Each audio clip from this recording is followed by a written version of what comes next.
자, 오늘 본 말씀은 말세를 살아가는 핍박 가운데 있는 성도들에게 주시는 권면의 말씀입니다.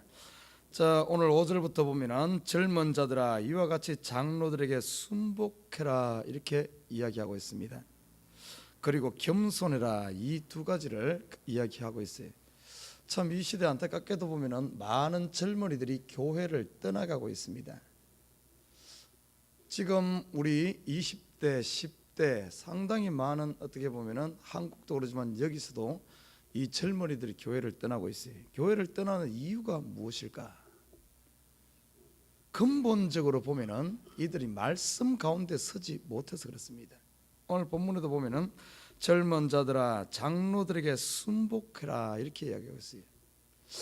참 어떻게 순종하고 순복하는 게 되어져야 하는데 이 말씀 지금 이 세태 자체가 세상 문화 자체가 누구에게 순복한다든지 이런 것이 아니라 전부 자기 잘난 말에 살고 자기 중심으로 살아가는 이런 시대이기 때문에 오늘 어떻게 보면은 위에 있는 권세들에게 순종해야 되고 순복해야 된다는 이런 말씀들이 교회에서 아예 사라져가고 있어요.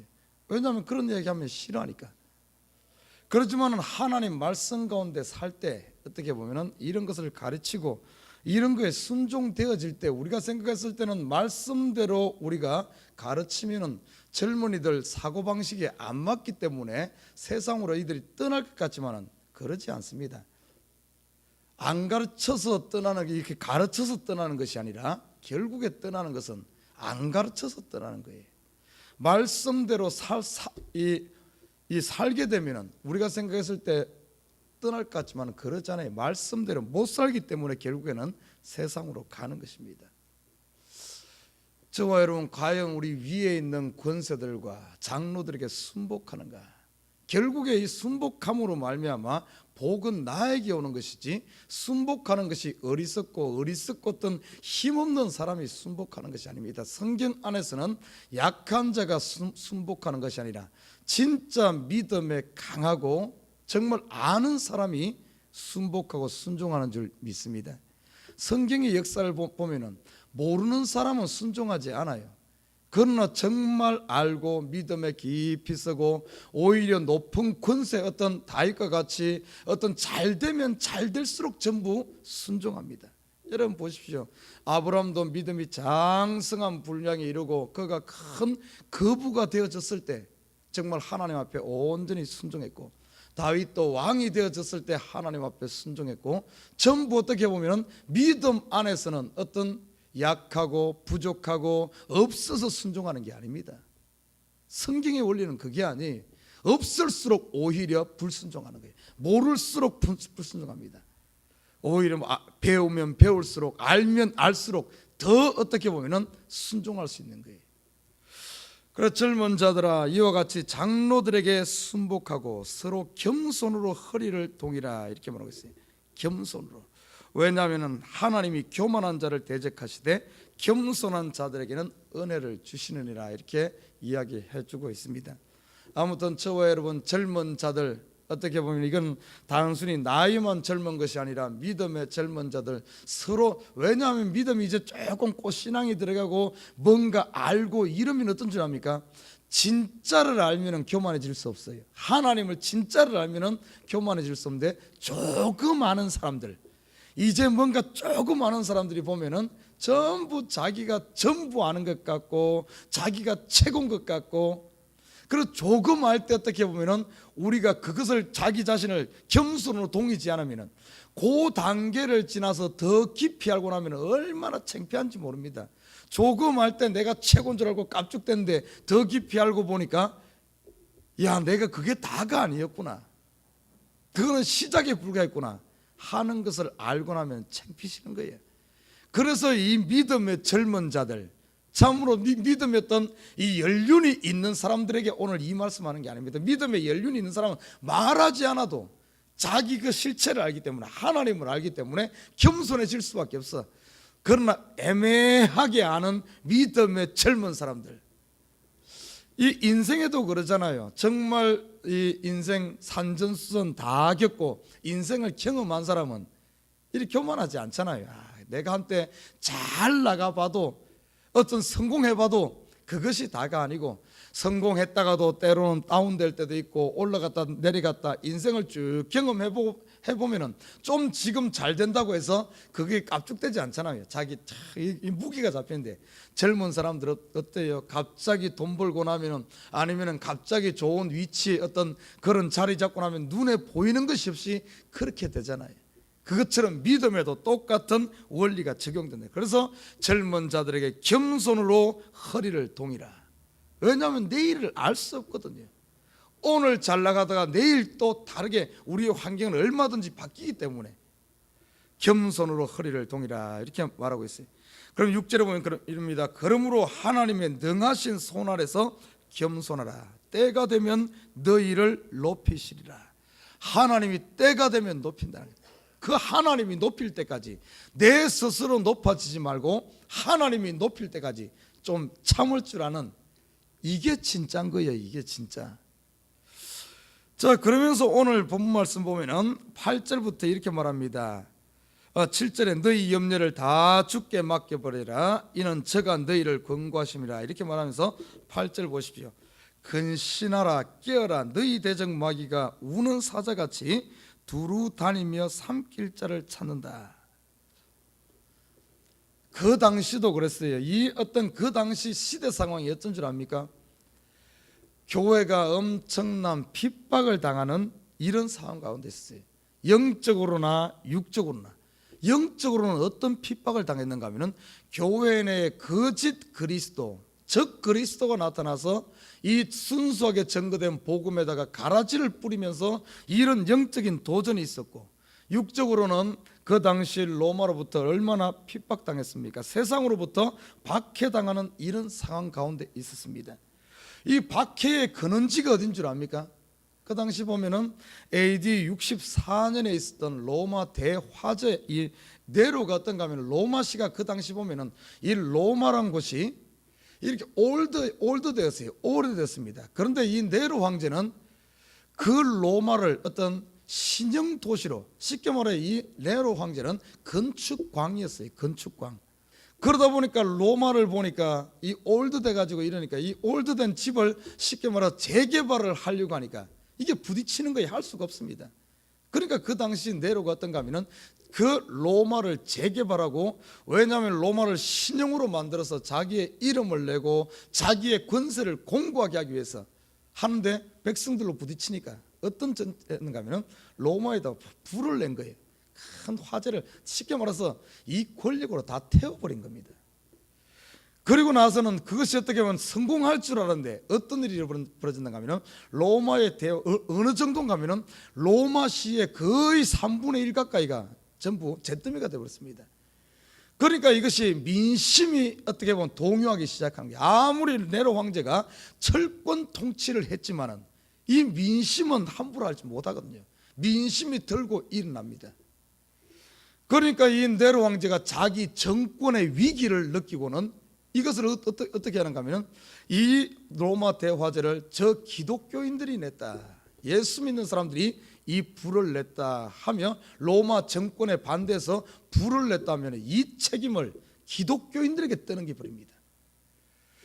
그러다 보니까 그걸 계기로 해가지고 이 네로 황제가 의도적으로 기독교인들을 핍박하기 시작합니다. 그것이 로마에서 시작한 이 기독교 핍박이 로마로 끝나지 않고 소아시아 지역이라든지 그 당시 로마가 다스리고 있는 전 지역으로 확산되는 엄청난 핍박이 시작됐어요.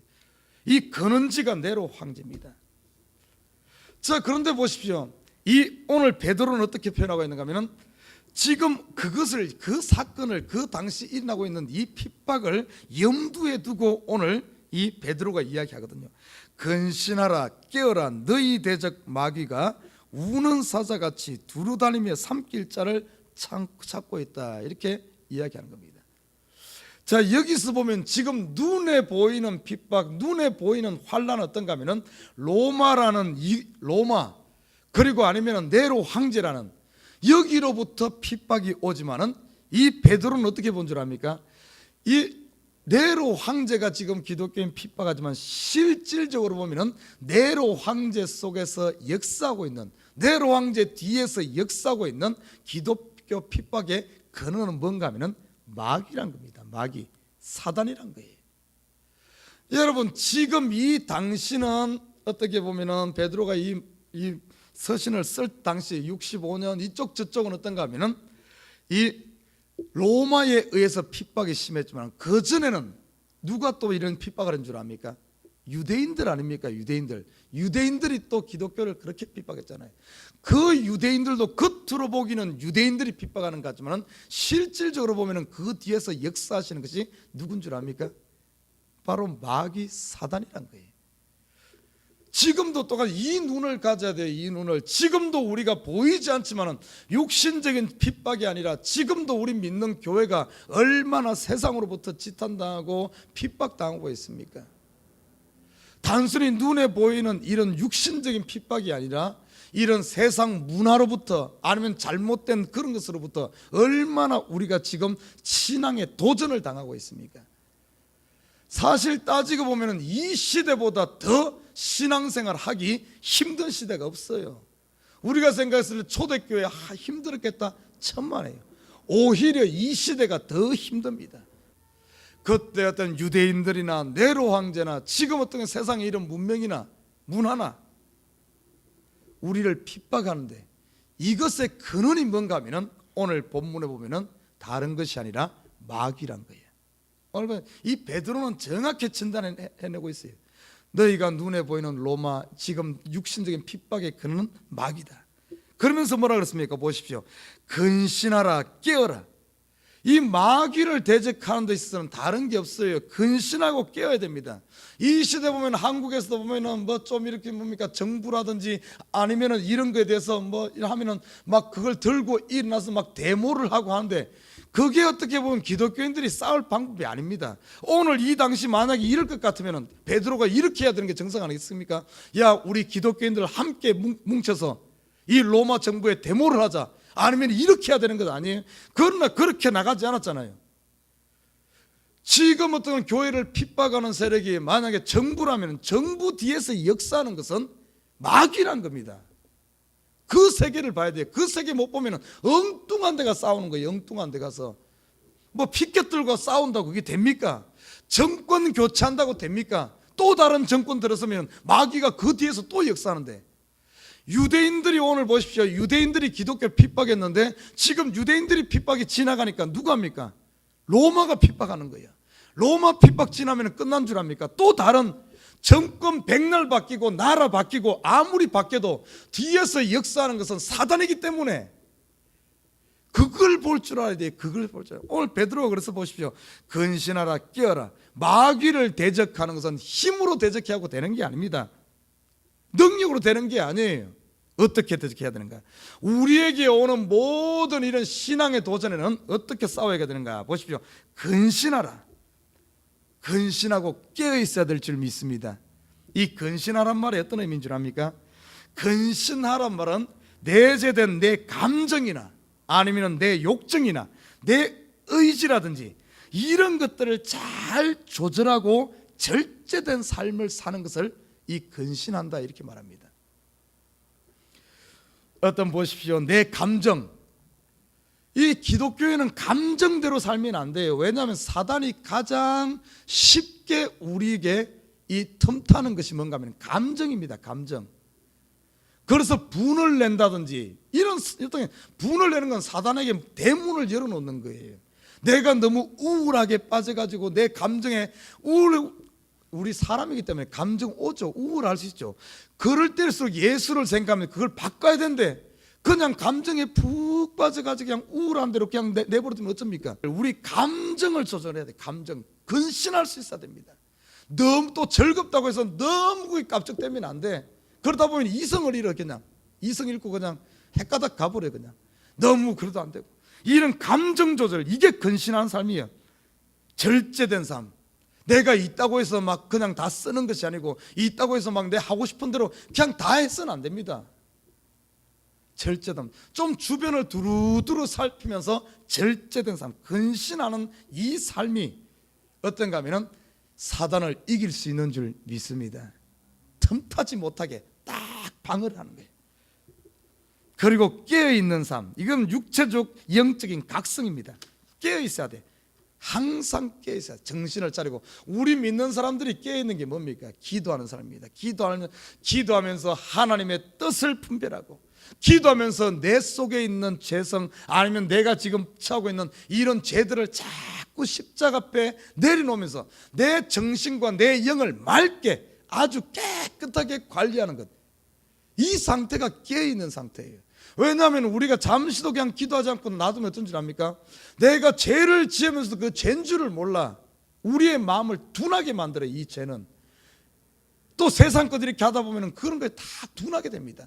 그래서 매일매일 삶을, 손과 발을 십자가의 보혈의 피로 씻는, 그래서 내 마음, 내 영을 정결하게 유지하며 저는 어떤 영적으로 민감한 상태, 정말 돈을 쓰는 데 있어서 이 돈 쓰는 게 정말 하나님이 기뻐하시는 데 썼는가, 아니면은 정말 육을 위해 썼는가, 이런 게 이 구분이 되어져야 돼. 그리고 우리가 말을 해도 우리가 얼마나 많은 말을 합니까? 말을 하고 나서도 이 말이 필요했는가, 혹시 이 말이 적에 상처가 되진 않았는가, 이게 구분되어져야 돼. 내가 오늘 하루 살면서 내가 갈 자리에 갔는가, 아니면은 안 가야 될 자리에 갔는가, 내 발이 오늘 어떻게, 내 몸이 어떻게 움직였는가, 이게 구분되어져야 된다니까요. 이게 어떻게 하면 깨어있는 삶이에요. 내가 깨어있으면 다 구분되어집니다. 그러면서 순간순간 내가 하지 말아야 될 이야기를 했으면 회개하게 되고, 내가 가지 않아야 될 곳에 갔으면 그것도 하나님 앞에 내가 헛걸음을 했네요. 또 가야 될 곳을 가지 않았으면 하나님 앞에 또 그걸 돌아보면서, 이런 삶, 깨어있는 삶. 사랑하는 우리 식구 여러분, 이런 어떤 깨어있는 삶을 통해서 마귀를 대적할 수 있는 저와 여러분 되시기를 주님으로 부탁드립니다. 얼씬도 못하게 만들어야죠. 그리고 두 번째는 어떤 삶을, 이 말씀을 살아가면 어떻게 살아야 되는가 하면 9절에 보면은 너희는 믿음을 굳게 하여 저를 대적하라. 이는 세상에 있는 너희 형제들도 동일한 고난을 당하는 줄을 알미라. 여기 두 가지를 볼 수 있어요. 첫째는 믿음에 굳게 서라, 이렇게 말해요. 믿음에 마귀를 대적하고 이 환난 가운데 핍박 가운데 있는 세상을 이기는 것은 믿음에 굳게 서야 돼요. 이 믿음에 굳게 선다는 이 의미는 어떤 의미가 있는가 하면, 함락되지 않는 어떤 방어진과 같은 이런 믿음, 함락되지 않는 견고한 산성에 있어서 함락되지 않는 이런 상태. 아무리 세상에 우리의 믿음에 도전해 온다 할지라도 거기에 넘어가지 않는 이런 믿음, 굳게 선 믿음, 견고한 반석 위에 세워진 이 믿음이 바로 그 믿음 위에 굳은 믿음이라고 볼 수가 있어요. 좀 우리가 좀 심지가 깊어야 됩니다. 이게 세상 말로 하면은 좀 믿음에 의리가 있어야 돼요. 왔다 막 믿음이 이랬다 저랬다 막 그러면 안 돼요. 우리가 또 교회도 그래요. 딱 뿌리를 내리고 사람의 인간관계를 사귀는 데 있어도 한번 딱 신뢰하면은 참 굳게, 어떻게 보면은 죽을 때까지 그 한 번 믿으면은 그런 어떤 신뢰를 갖는, 그 사람이 비록 실수를 하고 이런다 할지라도 그런 거에 흔들리지 말고 한 번 신임을 하면 딱 하는 이런 좀 믿음에 좀 이런 굳게 서는 이런 믿음을 가져야죠. 그래야만 이 어떤 마지막 시대를 이겨나가지, 그러지 않고서는 힘듭니다. 그래서 오늘 그걸 이야기. 그리고 세 번째는 뭔가 하면은 혼자 싸우는 게 아니란 거예요. 우리 믿음의 싸움은 혼자가 아니란 사실. 많은 사람들이 어떻게 하면 나 혼자다 이렇게 생각하는데, 혼자라고 생각하지 말고 오늘 본문에 보십시오. 너희 형제들도 동일한 고난을 당하는 줄을 알미라. 나 혼자 고난 당하는 것 아닙니다. 다 똑같이 우리의 믿음의 선진들도 그러고 예수님도 그런 고난 당했다는 거예요. 나 혼자가 아니란 사실. 그런다면 능히 이겨나간다는 겁니다. 나 혼자라고 생각하기 때문에 쉽게 포기하고 타협하는 거예요. 우리가 전쟁하다가 포로로 잡히면 어떻습니까? 포로로 잡힌다든지 그렇게 했을 때 그 포로를 고문을 합니다. 고문을 해가지고 어떻게 보면 거기서 정보를 빼내려고 하는 이런 일들을 합니다. 자, 그렇게 할 때 보면은 정말 내 동료들이 지금 주위에서 아직 많이 살아있고 이런다면 동료들을 생각해서라도 절대 자기 입으로 그 비밀을 누설하지 않습니다. 그러나 그러지 아니하고 이제 다 멸살하고 다 죽었을 거예요, 아무 동료들 아무것도 없을 거예요, 이러면은 비밀을 누설하게 되는 거예요. 포기하게 됩니다. 우리도 어떻게 보면 믿음의 싸움을 할 때 나 혼자도 생각하면은 그냥 믿음을 포기하고 그냥 세상으로 갈 수 있어. 그러나 나 혼자가 아니라 내 뒤에서 지금 나를 위해서 기도해 주는 사람, 정말 나를 위해서 응원하는 사람이 있는 걸 안다면 어찌 포기하겠습니까? 특히 선교제에 가서 선교할 때 참으로 끝까지 승리할 수 있는 비결은 뒤에서 나를 믿어주고 나를 후원하고 나를 위해 기도해 주는 그 사람이 있는 것을 기억한다면 끝까지 싸워나가는 거예요. 그러면 결국에는 최후 승리는 우리에게 있지 마귀에게 있지 않다는 사실입니다. 우리가 이 고비, 이 환난들, 이 고난들 조금만 이겨나가면 결국에는 모든 것은 우리가 다 승리하게 돼 있어. 그래서 어떻게 보면 그 승리의 비결이 뭔가 하면 나의 형제들도 동일한 고난이 당한 줄을 기억하라, 이렇게 이야기해 주고 있습니다. 자, 그리고 마지막 인사를 하면서 보십시다. 몇 가지만 살펴보요. 12절에 보면 이렇게 말합니다. 내가 신실한 형제로 하는 실루안으로 말미암아 너희에게 간단히 써서 권하고 이것이 하나님의 참된 은혜임을 증거하노니 너희는 이 은혜에 굳게 서라, 이렇게 말하고 있어요. 오늘 이 베드로가 이 뭡니까 소아시아 지역에 편지글을 써보는데 오늘 이 베드로 전서를 쓴 사람이 누군가 하면은 베드로가 썼지만은 이것을 대필한 사람이 있어요. 오늘 본문에 보면 실루아노다 그럽니다. 이 실루아노라는 사람은 누군가 하면은 바로 신라입니다. 신라.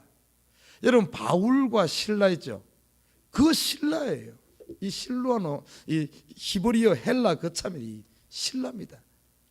그래서 이 바울과 신라, 바울과 함께 이 전도행을 갔던 이 신라가 오늘 본문에 보니까 베드로와 함께 이 복음 사역을 하면서 오늘 대필하는 이 모습을 보게 됩니다.